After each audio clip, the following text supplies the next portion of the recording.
In this video, we will learn the new LG Split AC Timer remote functions of 2026. Sleep mode that automatically turns the appliance off at a desired time for comfortable sleeping. Press the sleep button to activate the sleep mode, where you can set time from 0.5 hours to 12 hours.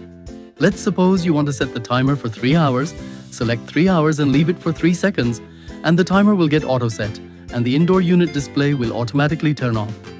To cancel the sleep timer, press and hold the sleep button for 3 seconds.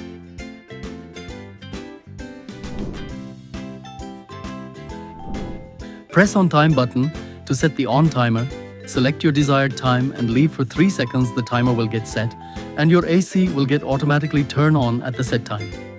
To cancel the on time, press and hold the on button for 3 seconds.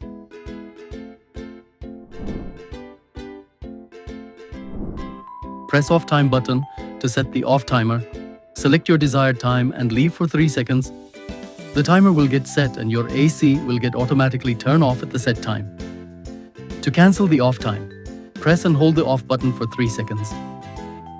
Now we have learned the new LG Split AC Timer remote function of 2026.